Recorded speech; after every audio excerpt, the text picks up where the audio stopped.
नमस्कार बच्चों।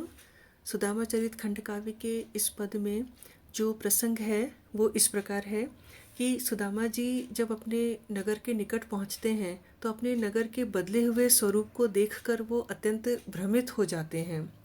यहाँ पर कवि ने उसी का वर्णन किया है और सुदामा के मानवीय दृष्टिकोण को चित्रित करते हुए कवि कहता है कि हरि दर्शन ते दूरी दुख भयो गयो निज देश।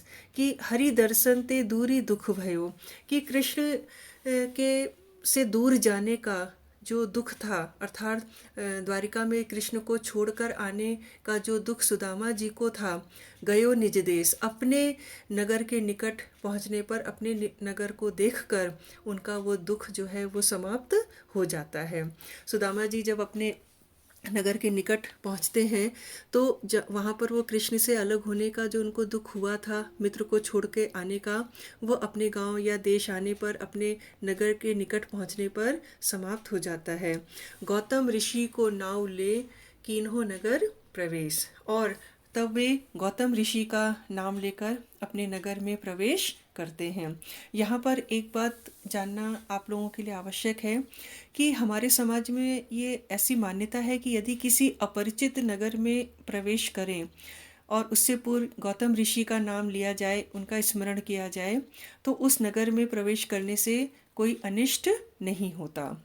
यहाँ पर सुदामा जी भी गौतम ऋषि का नाम लेकर नगर में प्रवेश करते हैं और फिर वो देखते हैं, वैसे ही राज समाज बने गाजी बाजी घने मन संभ्रम छायो।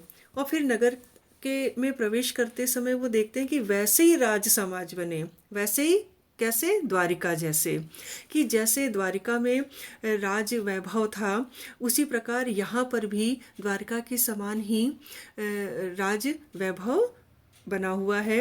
गज बाजी, गज यानी हाथी, बाजी अर्थात घोड़े, घने यानी अत्यधिक, मन संभ्रम छायो।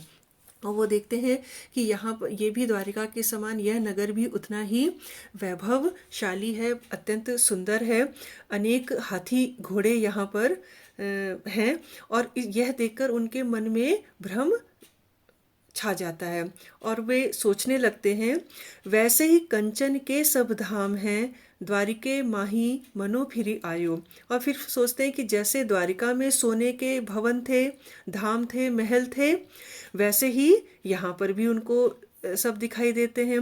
तो द्वारिके मानी मनो फिरे, और फिर वो सोचते हैं मनी मन कि मैं लगता है पुनः घूमकर सोचते सोचते द्वारिका ही पहुँच गया हूँ, फिरी आयो। अर्थात इस प्रकार सोचते सोचते अपने मन में विचार करते हुए लगता है मैं अपने नगर न जाकर पुनः द्वारिका ही पहुंच गया हूँ। भौन बिलोकिबे को मन लोचत, और उनके जो मन रूपी जो नेत्र हैं वो मनी मन लेकिन उन भवनों को बिलोकना चाहते हैं, उन महलों को देखना चाहते हैं जिस नगर में उन्होंने प्रवेश किया है। और यह सोचते सोचते ही सब गांव मझायो, और इस प्रकार यह सोचते हुए, चिंता करते हुए, मनन करते हुए वे पूरे गांव में घूम आते हैं। पूछत पांडे फिरे सब सो, और पांडे सुदामा गांव में सभी से पूछते फिरते हैं। झोपड़ों को कहूँ खोज न पायो, लेकिन वे अपने झोपड़े को कहीं भी खोज नहीं पाते हैं। यहाँ पर इस पद में आगे सुदामा जी जो हैं वो भ्रमित हैं, वो अपने नगर को देखकर उसके ऐश्वर्य को, उसके वैभव, उसकी सुंदरता और वैसे ही द्वारिका के समान कंचन के सोने के बने हुए भवन, महल, हाथी घोड़े, तो यह देखकर वो भ्रमित हो गए हैं और यह सोचते सोचते वो पूरे गांव के मध्य घूम आते हैं, परंतु उनको कहीं पर भी अपनी झोपड़ी दिखाई नहीं पड़ती। फिर वे वहाँ के नगरवासियों से पूछते हैं, देवनगर के जक्षपुर हो भटको कित आए। वे पूछते हैं ये देवनगर या कोई यक्षपुर है, अर्थात कुबेर की नगरी है, हो भटको कित आए, मैं भटकता हुआ आखिर कहाँ आ गया हूँ। नाम का कहाँ यही नगर को, सो न कहो समझाए, इस नगर का क्या नाम है, यहाँ पर कोई मुझे यह बात नहीं समझा रहा या बता रहा। सो न कहो समझाए नगरवासी तुम कैसे, यहाँ पर कोई भी नगरवासी मुझे ये बात नहीं बता रहा या समझा रहा कि ये कौन सा नगर है, कौन सा गांव है, तुम लोग कैसे नगरवासी हो। पथिक जहाँ संभ्रमी तहाँ के लोग अनैसे। वो कहते हैं जहाँ पर कोई यात्री, कोई पथिक यदि भ्रमित हो जाए, भटक जाए, तो वहाँ के लोग अनिष्टकारी अर्थात बुरे माने जाते हैं, अनैसे माने जाते हैं। तब लोग सुदामा जी से कहते हैं, लोग अनैसे नाही, कि हे द्विजदेव, हे ब्राह्मण देवता लखो, आप ध्यान से देखिए नगर के, कि आप इस नगर को, हे ब्राह्मण देवता, आप अत्यंत ध्यान से देखिए, यहाँ के लोग अनैसे अर्थात बुरे नहीं हैं। कृपा करी हरिदेव, कि हरिदेव अर्थात कृष्ण की कृपा से ही दियो है देवनगर के, कि उन्होंने ही आपके इस नगर को देवनगर में परिवर्तित कर दिया है, अर्थात इसको देवताओं के नगर के समान बना दिया है।